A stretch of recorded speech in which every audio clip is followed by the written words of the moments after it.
Okay, it's 7:01, so let's get started. Welcome, everyone. Thank you so much for joining us tonight. I'm Abigail Shu. I'm the young adult librarian at the Morristown and Morris Township Library. It's really good to see you all. Tonight, I have the privilege of interviewing Suzanne Park for tonight's author talk. Before we get started, I would like to note that this program is being recorded so that afterwards you will be able to access it when we upload it to the library YouTube channel. During the program, I ask that everyone kindly keep their microphones muted. If you have a question for Suzanne, feel free to pop it in the chat. We'll reserve some time at the end to answer those questions. We also have some questions that people submitted in the registration form, so we'll answer those as well. So let's get started. Suzanne, thank you for sharing your time with us tonight. It's so good to have you. Thank you so much for having me. I'm super excited to be here. Why don't we begin with an introduction? Can you tell us a little bit about yourself? Sure. So I'm Suzanne Park. I am a Korean American author who was born and raised in Tennessee. I write adult and young adult fiction. It's usually categorized as romantic comedies, but I think because it's heavier on the com versus the rom, I usually just say it's a comedy with romance rather than it being a romantic comedy. But I had 2 books released last year, and I'm having 2 books come out this year, and there's more to come as well, which we may touch on later today. So exciting. We will. I have questions about your future books, so we'll get to that. So you mentioned your books are comedies with romance, heavy on the comedy. And actually, you got started in kind of your professional career as a comedian. You did stand up for a while and then transitioned to writing. Could you tell us a little bit more about that? What drew you to stand up? What was it about comedy that called you? And then why the transition over to writing? Yeah, I knew from a younger age, probably my teens and early 20s, that I wanted to be a humor writer. But I didn't actually know what that would look like, because it's not like somebody gives you like a manual saying, here are all your career choices. And if you want to do this, here's the path you take, especially for something like humor writing. So I ended up doing a Google search, trying to figure out like what kind of paths you can take when you want to be a humor writer. And stand-up comedy came up as like one of the top options, specifically one stand-up comic. I was looking up Korean American humor writers, and a woman, her name was like first on the list. And she actually lived in New York City, where I was actually working at the time. So I arranged to meet up with her, and she was super nice, and we hit it off. And then she told me what she did for a living, which was she had a day job, but she also did stand-up comedy at night. And then when she told me what her comedy experience was, I found it intriguing. And then she invited me to a show. She was like, I'm actually going to go do a show right now. So I tagged along and I saw her perform. And after she did her set, I realized, hey, that's something that I could probably do or try. She was telling these stories about being Asian American and, the comedy around that, how people react to her and how she reacts to other people. And she was funny, but I was thinking like, oh, I could probably do something too. So later on, I ended up getting into that. It's a long story of how I kind of accidentally fell into it deeper, but I did it for about 10 years. And after that, I realized there's a point where you have to make a decision. Are you going to go on the road and take it really seriously, where you're making it a career? To make a living, where you're going to colleges and universities, or you're actually just doing a bunch of casino gigs or something like that. And I just had done a few weekend trips trying to do weekend gigs, and it just wasn't the right lifestyle for me. It's very, it's like a very night. So all happens at night, at wee hours of the night too. So, you can do your set at anywhere from 7 to 2 in the morning and then come home. It just wasn't the type of lifestyle I wanted. So at that time I was thinking, well, I don't know if that's for me. And then I started doing some more research and took some classes on writing, just writing classes. The first ones I took were personal essays and humor writing classes. And then I went into sitcom writing. I just was trying to explore and figure out what I wanted to do, and ended up writing a whole book of personal essays, and I tried to get a literary agent, which is similar to how you would get a literary agent with a novel. And I got a lot of very nice rejections, but most of them fell into two buckets. One was, you know, at this time, memoirs and personal essays aren't selling because that's sort of a fad that happened a few years ago. And then the second one is they're not selling unless you're famous. So I had to choose between switching to a different type of writing or becoming famous. And I figured writing something different would be easier than figuring out the fame part. And one of the agents actually gave me specific feedback saying, like, here's some stories in your collection of essays that would make a great premises to novels. If you wrote fiction, then we're talking. And then that's the point where I realized, okay, maybe that's what I wanted to do or could try, because I'd taken a windy path anyway. Why not? And then that's kind of how I ended up writing, not these books, but I wrote some other manuscripts, got an agent, and then tried to sell whatever I was writing. And Perfect Escape was the one that sold first. Perfect Escape, which I have here. We'll be talking about it in a little bit. So are there any similarities to how you approach, these two forms of entertainment? One is written, one is performance, but, it's comedy at the core, right? Yeah, comedy at the core. It's also a different medium. And given the mediums, you have to know what works for the audience. So like if I like to play with beats where, you have a reveal of a joke and then like there's a punchline. You have similar types of things when you're writing stories or novels. And then most importantly, the big difference though is the use of physical comedy when you do stand-up comedy. So you can rely on your facial expression or some physical acting out of a scene where it's not spoken and it's understood by the audience.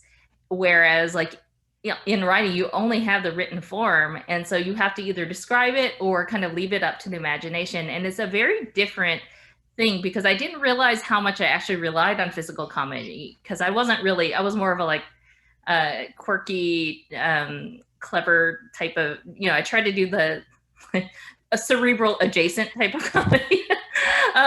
But when it comes to doing that, I thought, oh, that was all just me talking on stage. But I didn't realize some of it was, me reacting and my facial expressions, that sort of thing. So when I was translating that onto paper, it didn't always completely go one-to-one. So I had to figure out how to describe things in a way that was also funny or humorous or would at least get to the point of why it's important. Turning the visual into something we can envision through text. Yes, yes. So now as an author, you debuted last year in a very rough year for everyone, really, for new authors too, I think, because no book tours, no major flashy release parties, but you debuted with not one, but 2 books, which is super impressive in my opinion. We have The Perfect Escape, which is a young adult book about 2 teens. We have Nate, who's Korean American, and Kate, who's white, who team up to win a zombie survivalist competition. And LOATHE at First Sight, which is written for an adult audience, a workplace comedy about a young Korean American woman who is facing some serious toxicity in the video game industry. Could you tell us a little bit about what inspired these 2 books?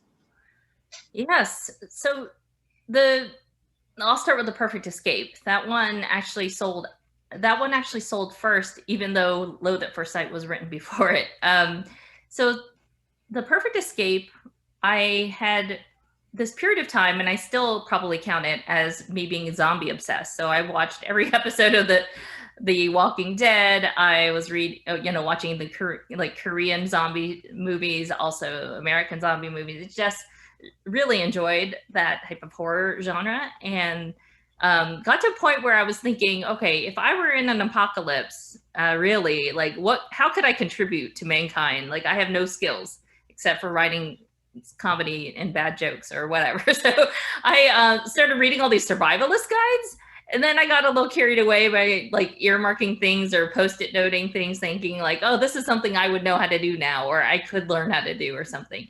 And then between that, and then I actually had gone to a zombie escape room for my sister's birthday. We lost, there's like an embarrassing, miserable loss. Like the guy actually pulled us aside and told us he had never seen anybody perform so poorly, and he had done like hundreds of these rooms. We just were terrible. But then I was thinking, like, how could I use this experience, and wouldn't it be funny if I wrote a book about it? And somehow that's how I ended up with this concept, and it was purely to be entertaining and fun. We do touch on serious subjects, but the actual premise itself, about two teenagers who work in a zombie escape room who enter a survivalist competition together with a huge cash prize because they both want to escape the lives that they have. That's, it led to a big idea that could be taken to a very funny extreme, and I was there to write that type of story. For Loathe at First Sight, that was a little bit different, where the inspiration came from actually one of my friends, actually more than one of my friends. They work in the gaming industry and they're female, and I've seen them kind of grow into the roles and go from being kind of assistant level all the way up to being a director level. And just hearing the stories of what the gaming industry is like, not just, when people play games and hear about what it's like to be female and playing games with other people, but on top of that, just actually working in that work environment and dealing with what, a predominantly male work environment and what that's like. I had originally thought that the gaming industry was sort of like businessy and also kind of like tech and entertainment. I didn't realize that it had sort of I knew it would have its own culture, but I didn't think about the toxicity that kind of crept in from the actual gaming community, and also kind of like compounded the type of seriousness and problematic environment that women face in a male-dominated industry. So that is sort of how this book came about, as I started talking to a friend, trying to get some information of what it's like, and then hearing her stories, and then talking to other people in the same industry, both female and male. I just started going down the rabbit hole of, okay, let me figure out then, is this just one company or is this systemic? And it turns out that this whole industry is like this. So I really felt like I had not seen that many stories publicly, like, public novels or movies or anything really talking about that aspect. If anything, you get the bro culture from the guy's perspective, if at all, in these, like, these movies and books, but not from the female perspective. And I felt like that story needed to be told, and I hadn't seen it yet. And so I made sure that I had at least, all of the work background, all of the details accurate, so that I wouldn't get pushback from the gaming community saying, like, that's not right, that's not how it is, because I have an overwhelming amount of research showing that this actually is how it is, whether it's firsthand accounts or there's surveys taken or whatever. I did a ton of research for that book. So it was just a different animal altogether. It was also fun to write because I like learning about something different than what I'm used to. So, and again, I had friends to bounce ideas off of who actually were in the industry. So I was able to get their get their feedback.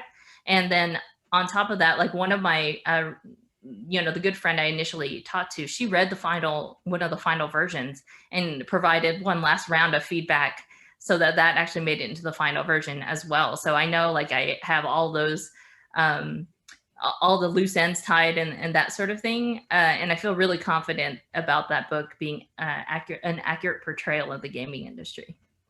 Well, I think it definitely comes across your research. As I was reading it, I mean, I felt like I knew some things about, the toxicity and the misogyny, but it felt very immersive, this story. I think the details definitely came across. Your hard work is shown in the book, definitely.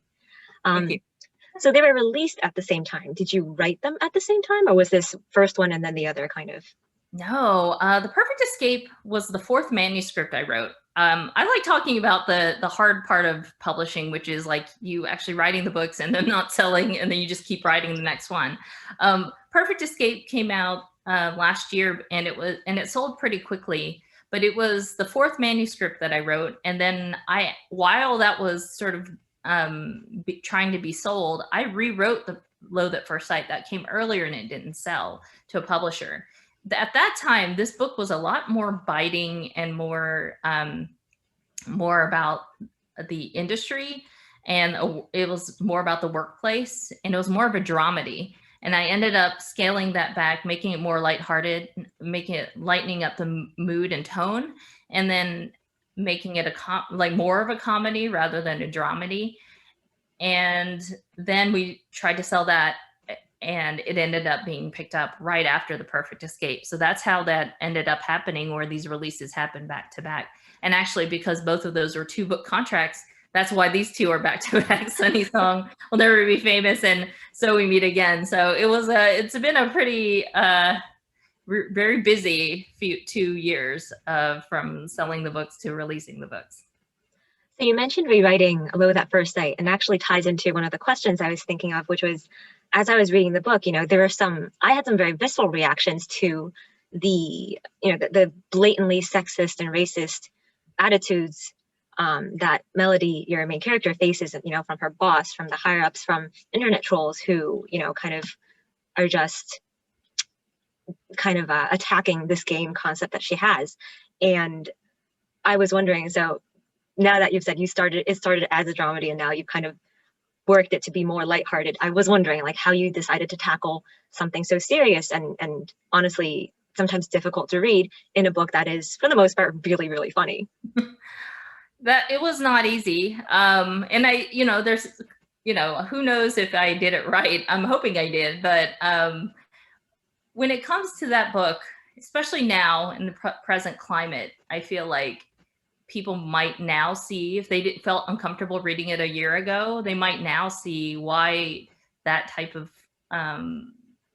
discourse needs to happen, where we talk about racism and sexism in the workplace, and specifically the sexism or the racism that you see in Loathe at First Sight are everything from internal microaggressions within the workplace, where people just dismiss the main character because they just look at her and just assume she's a certain kind of person, all the way to trolls just deciding that they're just going to pile on her for no reason other than that she's female and she's Asian. And some of the stuff they say is just terrible. But it's the kind of things that you're seeing in today's society with all of the, the awareness around the hashtag Stop Asian Hate.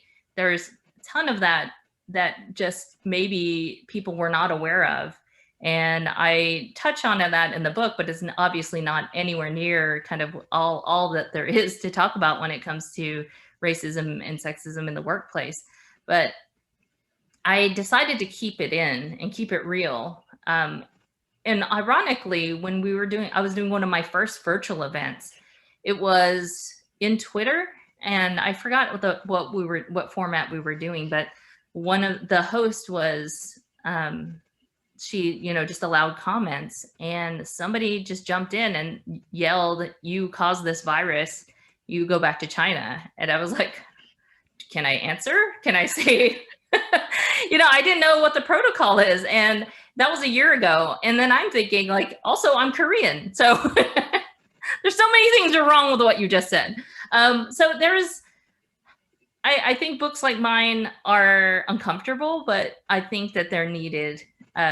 Because again, and what I did try to do, as you pointed out, is I try to couch the serious topics with comedy, hoping that kind of delivery of that sort of message is more well received, or people are more open-minded, or I'm able to get across a message that maybe they were ignoring or hadn't thought about because it's delivered in the way it is. Because you see news reports about it, you see people write, research papers about this. But maybe I was thinking, if I talk about it through a comedic lens, maybe people will empathize more and understand what the character is going through and have a reaction to it. I wouldn't want to be treated this way, or why are they even doing that to her? She didn't even provoke anything. Right. Sometimes, messages that are given through fiction, through comedy, feel a little more accessible, feel a little more easier to receive. Mm-hmm. So let's switch gears now to The Perfect Escape. So, as mentioned before, it's about two teens trying to win some money through a survivalist competition. But a major theme that I found while reading through the book is family. Particularly, I was really drawn to how you illustrated the relationship between one of our main characters, Nate, his parents, and his little sister. I thought that you really captured the balance of tension and love that you find in all families. Sometimes you hate them, sometimes you love them, but at the heart of it, there's a very deep caring into it. And I want to know how you found that balance. That also was one that I had to play around with. The original version, and it's funny that this is one of the questions because the original version did not have Nate having a younger sister. When I wrote it and I read it through the first time, I was like, something's missing. And it is really, Nate's deeper emotional arc where you just wonder, how deep is he? How affectionate is he? How attached to his family really is he? And I wasn't sure how to make that happen. But then when I was rereading and thinking like if he had more interactions with his parents or something, maybe that would help. But then I took a step back and thought about it and thought, well, what if I added a sibling? And then how would that, show more three-dimensional, like a more three-dimensional character? So I played around older brother, younger, a younger sibling, and then landed on the younger sister because she's actually one of my favorite characters in the book because she can antagonize him and she's totally this younger sibling, typical younger sibling. And he just doesn't appreciate sort of like her rambunctiousness. He likes things more orderly. And then on top of that, just having the parents having to deal with the two of them and treat them differently. And then all that together made it make more sense on how to portray this family that's like, if you look at it, it looks like a nuclear family, but deep down, it's an immigrant family that's just trying to make ends meet. And the sacrifices they make when they, try to have, make a living here in this country and still want what's best for their children. And then in the story, there's a very clear juxtaposition between Nate's family and Kate's family, if we could call it that, because she lives alone, basically. Her father is very distant emotionally and physically. He's always working. Her mother passed away. And so she's kind of by herself. Did you structure the story to showcase these facets of these two characters, or did the story come first and then the characters? For that particular character, Kate being kind of drawn very differently than Nate in some ways, I wanted to, it was a mix between plot and character, what drove her to be the way she is versus Nate. I knew how I wanted to portray him. And I knew what his misbelief was in the story, which was money can buy you happiness. I knew that he wanted to be that kid who was poor and really just think that once I have money, I'm going to make it big and I'm going to get out of this like way of life and I'll be super happy. And then how was I going to show him that might not be always true? And to do that, could be things that happened to him. But then I also, thought very deeply about Kate's character. Because took place in Seattle, and I have a mild obsession with home technology, which is very apparent in the book. I made sure that her background was like a tech background, like her family, because I just find that like a really interesting contrast to Nate being like sort of more of modest means, and then her having this deluxe high-tech house because her dad works at this tech company. And what I wanted to make sure I did was to show that deep down, they were very similar in that they loved zombies. They liked having good time. They just were people who were very compatible emotionally. But then their actual demographics were very different. And to show that, that actually doesn't mean anything like a demographics like in terms of compatibility. Also, because she has basically a rich life and she's miserable, I wanted to draw that as a very different painted picture to what Nate thinks his ideal life is. And so that's how I ended up coming to draw these two characters being very different, yet trying to make sure that they were on such common ground that it's believable that they would be going through some of these life experiences together. Speaking of similarities between characters, I found similarities between your two books, between Kate in Perfect Escape and Melody in Loathe at First Sight. Both of them are characters whose ambitions are just dismissed, I think, by people who have power over them, right? So Kate, her father dominates all their conversations. He arranges for internships for her at a tech company when her true passion is in acting. And of course, we have Melody, who is viewed solely as a diversity hire by her boss, by some of her coworkers. And it's just a really tough time for both of them because what they truly want to do, their passions, are just ignored by people who have considerable power over what they end up doing. But neither of them compromise or give up, even when that seems to be the only option. And I found that very admirable. And I wondered if that's something you drew from perhaps your own experiences in your career, and if you might have any words of advice for people who are kind of in that kind of situation. I I think a lot of that did come from my own experience, or just somebody that or people that I'm surrounded by that are constantly dealing with adversity. I do like to tackle the underdog story and talk about underestimating people, because I don't draw these big personality characters where they're the life of the party and the life of the room and they dominate a conversation to be successful in life. And I want to make sure that people who read the story say, like, this could be me, dealing with this adversity and overcoming it. I try to make the wins realistic and also the big triumphant ending feel attainable. Um, how this kind of affected, was related to me specifically with Kate's, well, we'll talk about Melody first because of workplace. One thing that I did do early on at one of the tech companies that I worked at was to find a mentor kind of on the early side.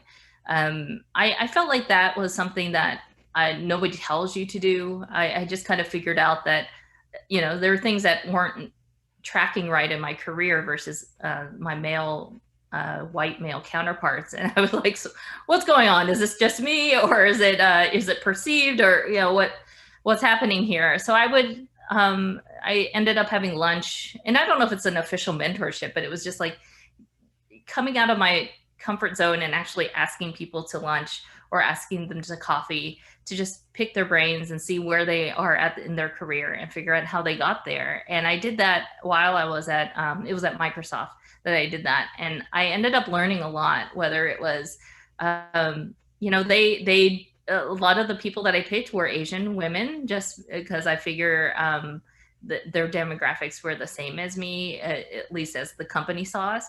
And I wanted to know, how they got to where they were, or if they were my peer, what they were feeling too.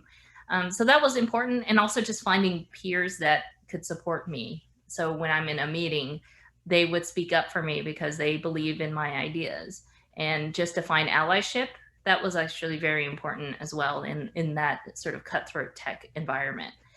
For Kate, I was down, I was on the pre-med track, as many kids are. And I remember that day I had to tell my parents that it was like not going to happen for me because it just wasn't going to be how I could see the rest of my life going.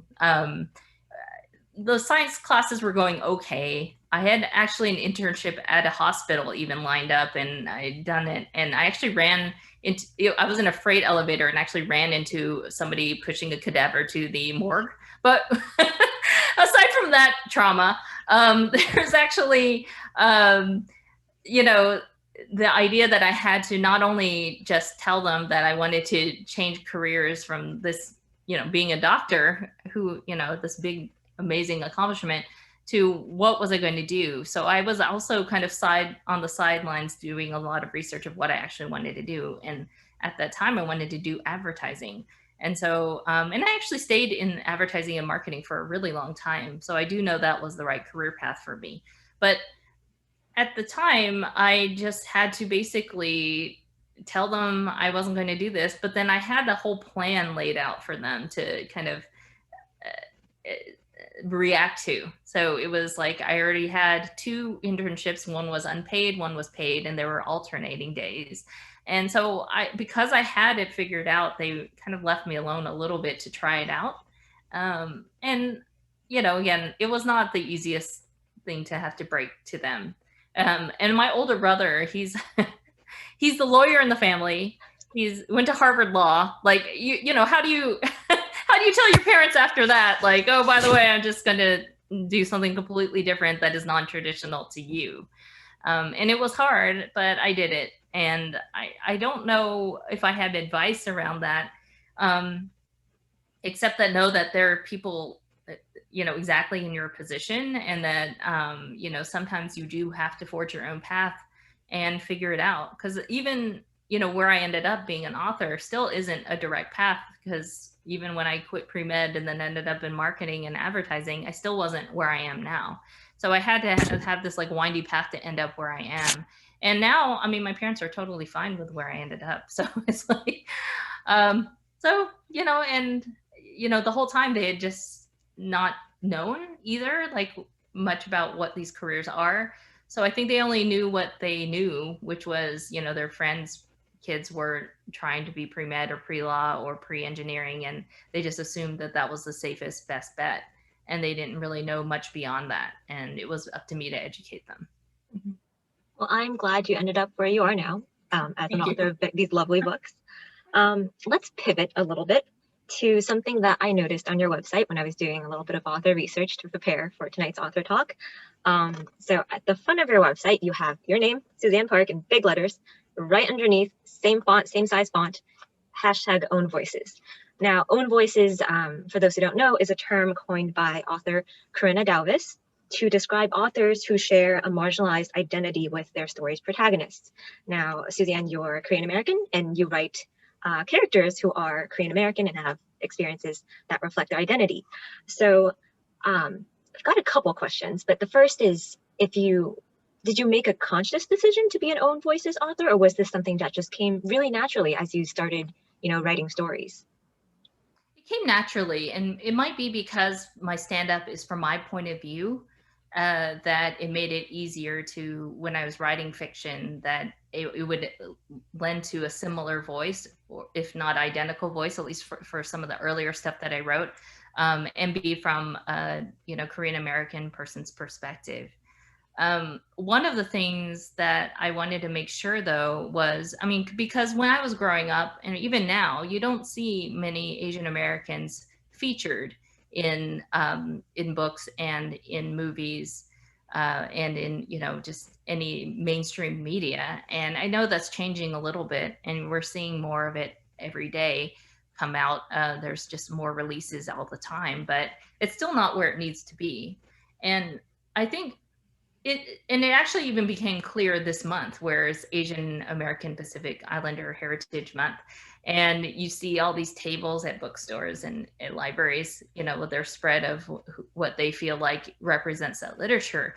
And there's a lot of pain and trauma with the books that they've chosen, where it's somebody's immigration story, or it's some sort of, dealing with racism that's so severe that there's like death and, murder trials and things. And it's just, to me, I want to make sure that, yes, those stories are very important, but there's also joy and happiness and people having happily ever afters that are important too, to show that the depth and breadth of the Asian American experience. So as an own voices writer, I do feel that I do share the marginalization of Korean American, but I also write stories that are different than other Korean Americans too. But I would love that breadth and showcased more, so that people see that the Asian American experience isn't just about immigration, or isn't just about pain, or just about trauma and racism, that there's more to it. I definitely agree. And it's been heartening as a librarian, as an Asian American librarian, as I'm, selecting books for purchase for collection development at the library, to see, an uptick, a very noticeable uptick in recent years in the young adult world of Asian American authors and other authors of color writing stories that aren't tying racial identity to trauma. There's so many more rom-coms, there's fantasies. It's just been a joy to see it. And like you said, I'm also very excited to see that breadth of work expanding in the future. Because people's identity isn't all 100% based on race. There's so much more. And a lot of my books actually deal with classism, and it's not always just, racism or just about how someone looks. There's always some sort of contrast when it comes to somebody having modest means to somebody having, the people who have the grass is greener situation. And I like to explore that too, but that doesn't mean like it's not an Asian American book or Asian enough. It's just that, it's just a different way of looking at life, but the characters are Asian American. Right, identities are multifaceted, intersectional, or not just limited to one aspect of ourselves. And you definitely capture that. I can see it in your books. On a slightly more serious side, do you ever worry that the own voices kind of term or phrase, when used to market books, do you ever worry that it will become a burden if people will put unnecessary expectations on you? I do. And I have this discussion with other authors who are BIPOC authors, where we feel like because there's so few of us with books and creators out there, not just I actually have a writers group where they go beyond books. It's like the TV and webisodes and things, and we do feel this burden where our story is not like another person's story necessarily. Like my story is take So We Meet Again. It's about somebody who grew up in Tennessee and had a Wall Street job. That's going to be very different than somebody else who writes about their immigration experience in the 70s. It's going to be very different than some other book about, just having maybe not necessarily focus on comedy, but it might focus on domestic suspense or something. And I feel like we have this burden to talk about, race and race mostly, and do it in such a way that it touches upon all, like Koreanness for me, or, all aspects of being Korean, whether that's food, whether that's culture, whether that's, family, and putting it all in one book and be educational. And a lot of people expect these books to educate them in like a textbook sort of way. And that's maybe a burden that other people might not have, when they write books. So there is, it could be problematic, I think, if you take own voices and take it too literally, where you want that author to represent all of one type of region or one type of culture, and don't release many books with other authors of that same background. And so that ends up being like the Crazy Rich Asians for 5 years, right? Where everybody assumed that all Asian people were like that for 5 years. And it's great, but I was not a crazy rich person, nor will I ever be. So I think that's the main message, is like, yeah, it's good to have that more and more authors and creators come out with things, but we should actually, hopefully have more people creating over time, versus just assume that, you've capped it and then those people have to continue to create and represent who, their background. So you touched on this a little earlier, but as a storyteller, what would you like your readers to come away from your stories with?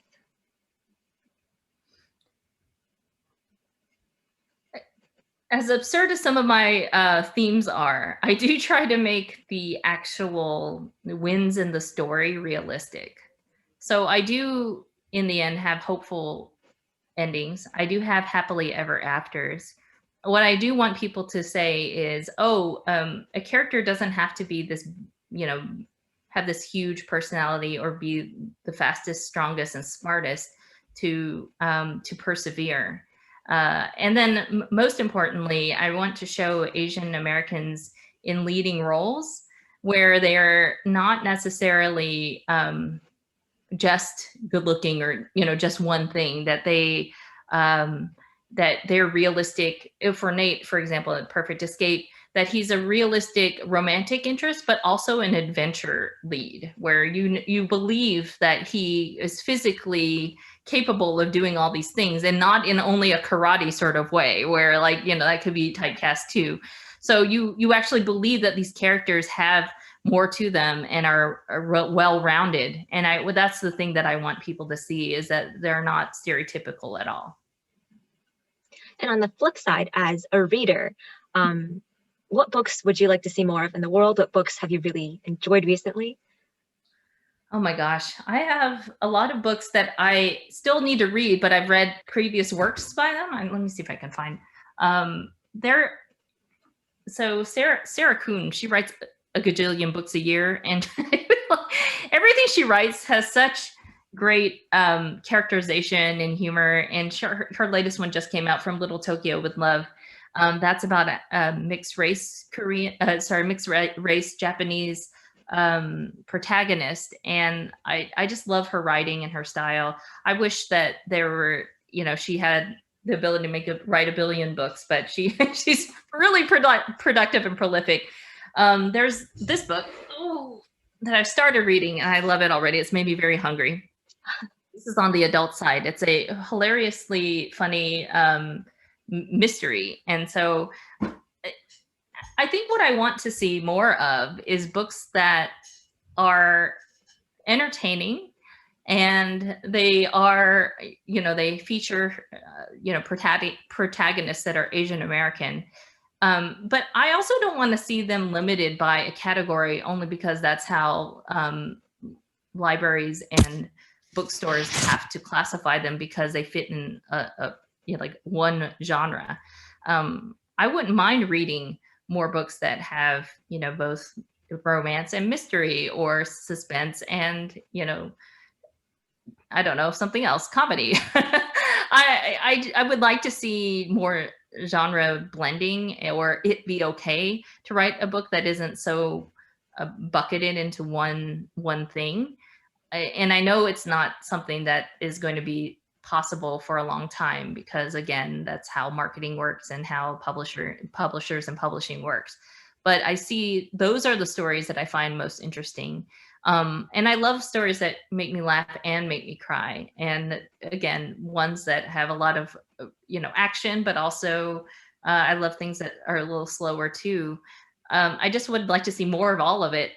But again, the genre blending, I would love to see more of, because I just think that that's how I see life. I don't see things as like, okay, that is through this lens, I see this story. Sometimes it can touch on a lot of different things. Right. So along the lines of how you write your stories to be realistic and believable. Life can't be easily boxed or categorized into, little genres, right? And I think it's reflected in your story. So what you want to see, I think you're writing into being. Yeah. And whether it's marketed correctly, that's a whole different thing. But it's, you hope that, the publisher, I guess they usually take the dominant thing and they publish, or they market it that way. But, if you could argue that this is an action comedy, like that has romantic comedy and action to it, and it could probably go in more than one category, or you could see it as coming of age, right? So I see a lot of my a lot of protagonists that are Asian American, especially if they're exploring love, especially if they're awkward, like all my characters. There's a coming of age element to all of it, and I do feel like all of my books could be considered coming of age. So speaking of books, you've got two coming out soon. We have Sunny Song Will Never Be Famous, and So We Meet Again. So could you introduce us to these two upcoming releases? Yeah, sure. Let me see if I can grab this without knocking things down, which I always do. Oh, wait. Yeah. Ignore me. This one. This is the one that's coming out. But this one is out now. But The Sunny Song Will Never Be Famous. It's got a chicken on it. That's why I wanted to make sure you guys could see it. It takes place on a farm, but it's about a Korean American protagonist. She is a social media influencer, and she is sent off to digital detox camp in Iowa for the summer, and she is not happy about that. So I wrote this book. I actually thought of the book before the pandemic, but I wrote most of it, maybe like all of it during the pandemic. And it was a comfort read for me write for me, because it was just like a lot of fun. I did a lot of farm research. I also did a lot of business and tech research as well, specifically around media usage. And so, as I explained before with my gaming and, deep dives, I did that with when it came to technology and, what companies' motives are when they are developing technology that's supposed to grab you and hook you. So a lot of that's reflected in the book, but I just had the best time writing basically a fun coming of age story with romance, but taking place at a summer camp, but making it like a little weird because it was social media influencers at a farm camp, summer camp. Oh, and then So We Meet Again. I'm going to just take everything off my shelf. This is coming out in August. And this book was conceived and written during the pandemic. I'd kind of given my editor some initial ideas behind it, but then started writing it in the summer of last year. I don't know if you could tell, but can you see that there's Korean food in the background? There's like dumpling. Is that kimbap? No. Yeah, it's kimbap, and there's mandu, which is the like dumplings. So I love this cover, by the way. But this book is a part coming of age, part love story, and it's about a Korean American overworked investment banker who gets laid off on Zoom. And again, all these things are like things that happen or were things that were in my pandemic life that were now in this book. But one of my friends got laid off on Zoom, and I was like, that is weird and crazy. And I'm definitely going to put this on in my book. So she gets laid off on Zoom, and she decides to move back home to save money and to start her life anew. So she moves back home to Tennessee with her Korean parents, who treat her like she's basically a kid again. And just the idea of having that experience after having a successful banking career and coming back home and starting over again. So she starts a Korean online cooking channel. And while she's living at home, she runs into her childhood rival, her nemesis.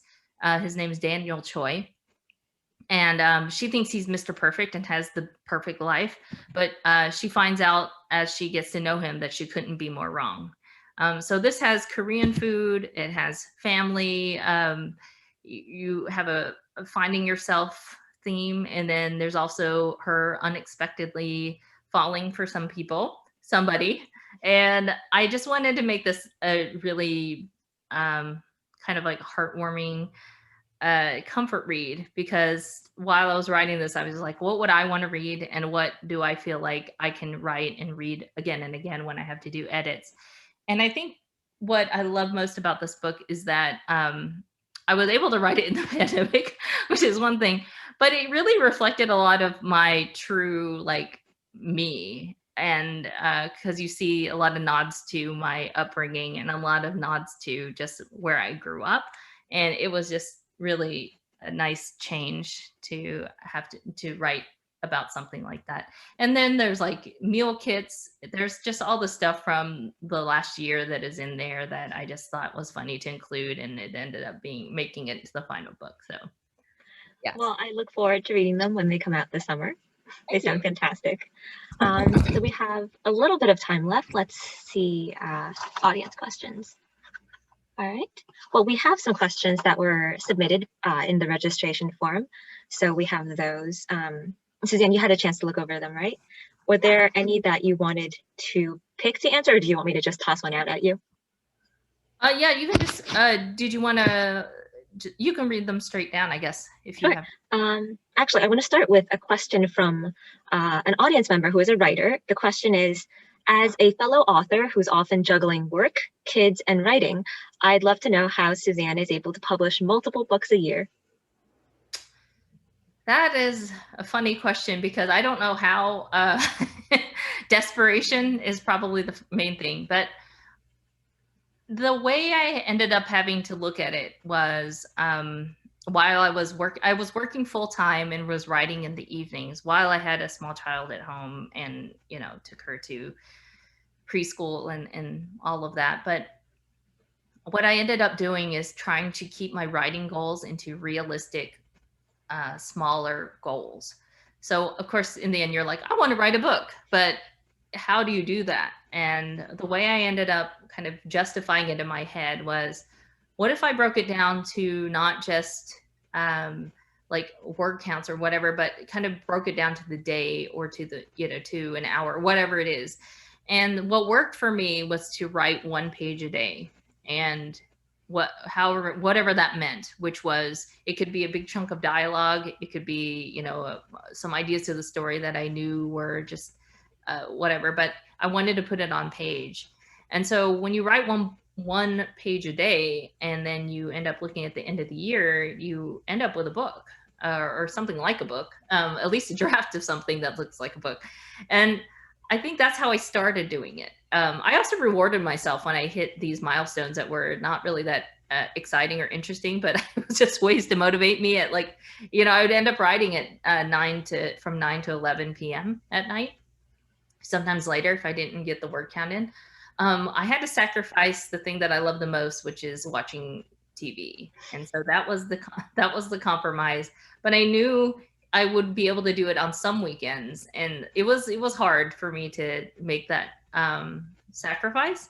But in the end, I ended up writing a book that ended up going through a mentorship program called Pitch Wars. And through that, I was able to find an agent. And although that book did not sell, it was a really good experience for me to writing my next few books. And actually, the first book that I wrote is sort of like a precursor to Melody Jew in LOATHE at First Sight. It was her life before that, and it was at an advertising agency. So again, it helped me develop her character, and so it wasn't all for nothing. But in the end, it was me just breaking down my days to realistic, smaller goals so that I could feel like I wasn't just, life is over, I don't know how to do this. I just try to keep it small and knew that there was a big win at the end if I just stuck to it. We have another question directed towards kind of the writing, publishing, business side of an author. Someone asks if you recommend self-publishing for new authors and if there are publishing companies that consider novellas. Also, how do you find an agent? Okay, so self-publishing, I don't actually know too many people who do it, but I listen to a ton of podcasts about it. I don't know why. I think that there's something about self-publishing where I love the hustle behind it, because you have to do the marketing and the selling and the cover design all by yourself. And I just am so inspired by those people. So I actually, probably half of my writing podcasts are actually self-publishing related. And I also can learn a lot from people who are very prolific. And again, my 1 page a day has nothing, like is like nothing compared to some of these self-pub writers who can write 3 to 4 books a day. I would recommend listening to those podcasts. There's some that are really interesting, and they talk about newsletters and kind of sharing newsletters and how they do their pricing, and in the end, like how they sell backlists. It's just a very different beast than traditional publishing. So again, I don't know enough about it to recommend it or to say like how to go about it. Or even if it's better than doing it the traditional way where you find an agent. To be published, you don't actually have to have an agent.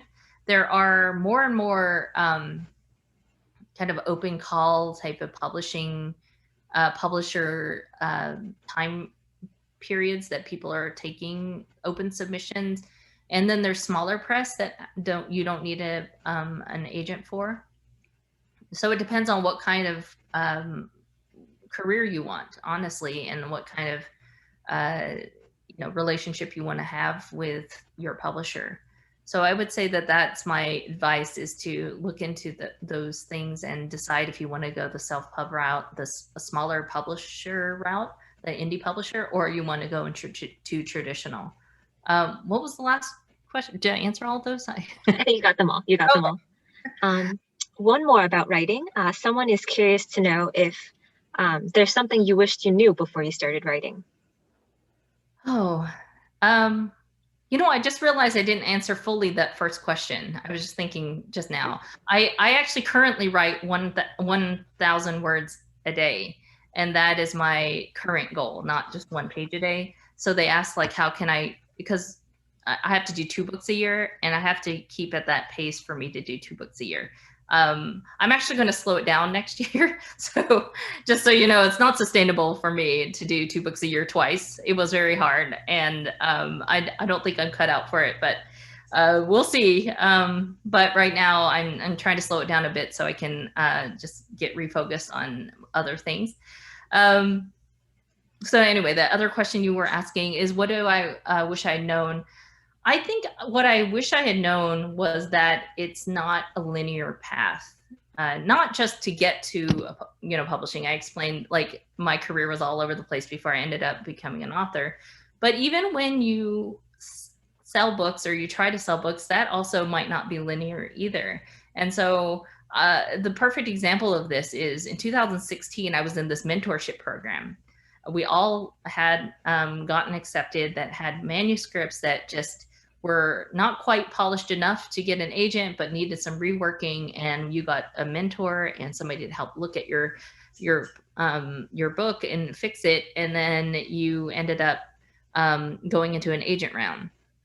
So 2016, technically all of us, all 100 something of us, were in the same boat, right? We're at the same level in that we all had an unpublished book. We all had books that were kind of needed to be refined. And then we all did our agent rounds at the same time. After that, all of our careers have been all over the place. I was the first one to get an agent in that mentorship program, but I was not the first one to get a book sold by any means. I was like the 4th manuscript. That was my first manuscript, and it was the 4th one that sold. So had I known that it's not like a guarantee, like your first book that you get an agent with, and then that will sell.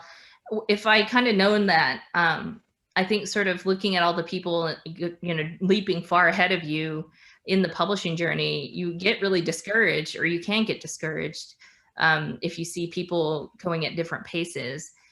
What I know now, 5 years in reflection, is that because everyone has their own, lane, you don't necessarily need to look over there and compare yourself because people are on their own journeys. You'd want to compare, but it's just such a start and stop kind of industry, and somebody can sell 5 books and then sell nothing for a long time, or somebody can sell nothing and then switch to a different category and then end up selling everything that they even write, because it was just that they just changed their age group or something, or their focus into a different genre. So that's what I wish I'd known, is to keep my eyes on my own paper. But I learned to do that over time. I think we have time for one more question. I actually want to pick one of the more poignant questions that I noticed. And I want to preface it by saying, I don't think we can find an answer to this question, but just the fact that it was submitted, I do want to honor the submitter who asked the question. From our registration form, one of the questions was, do you have any advice to an Asian teenager who goes to a predominantly white high school? And it's a very broad question. When I read it, personally, I don't know if I'm reading too much into it, but I sensed some loneliness. As someone who also grew up in a predominantly white town, as one of 5 Asian kids in their graduating class, I sense that loneliness. I'm not sure if I'm misreading, but it's a very broad question. And how would you like to approach it, Suzanne? I don't know. If we have people in the audience that have thoughts on that, we'd be happy to unmute you to chime in, but or educators or any librarians who have experience. This is tough because a lot of it comes down to people's personal experiences and where they grew up, who their friends are, and what type of school they go to. I had a similar experience to Abigail, where up to 5th grade, I was the only Asian in the entire school because my brother ended up going to a different school. So I was the only Asian for a long time. And my sister was way younger than me, so she didn't even enter the school. And it was not even, it wasn't even like people had even seen Asian people where I grew up. So it's not like they had TV or books or anything to kind of educate them. So they just asked me very basic questions like, why is your, skin the color it is and it's not white and it's not black? Or what are you, white or black? It was, basic questions like that to, why are your eyes shaped that way? And, why do you speak English so well when you're not from here, or whatever it was. And it was so different. Yet it was kind of this ignorance that was not really mean. It was literally pure ignorance, where it's like they don't know a lot of information, so I'm the first one to give it to them. So it was kind of a good experience in that way, but it was just like there's a lot of burden for this. Again, back to the own voices thing. It's like, am I the really the one who has to answer this and be the voice of all Asians? And it wasn't until later on that I ended up going to a nerd high school and nerd middle school. So it was it's pretty diverse, with just a lot of different races represented. So it's hard to say, because that was predominantly white, but barely predominantly white. But I did go to a college where I wanted to have a bigger, probably huge Asian population. And I ended up going to a school in New York City for college. And I kind of immersed myself the other way, where it was only I tried to hang out with mostly Asian people. And that had its own sort of sense of isolation and loneliness too. So there's no real right answer to like how to cope with that. What I do know now is that question of where do I belong is more firm in my mind now that I'm older, where I realize now that I'm all of these things, whether it's, I'm American, I'm Californian, all of these things make up who I am. I'm not just one thing, even though some people can look at me and say, oh, she's Asian, or some people think that I am Chinese. But I think I became this way though, because just from being older through experience, but also I have a daughter now, and I have to teach her kind of how to cope with the world. And, she's taking Korean lessons and she's around family. And I try to instill with her the pride and joy of being Korean, half Korean. And so she's, it's almost like, I see that now in her, and hoping that she has an easier time with it at a predominantly white school. That was really beautifully said, Suzanne. Thank you so much. And I think we are out of time right now. Do you have any final words you'd like to say to our audience? No, thank you for attending. I'm just happy to see that you have people here and they're interested in Own Voices stories. And I just, I'm just pleased and thrilled that there's just more Asian American voices coming out with creation of new media all the time. And thank you for supporting that, both the library and to everybody watching.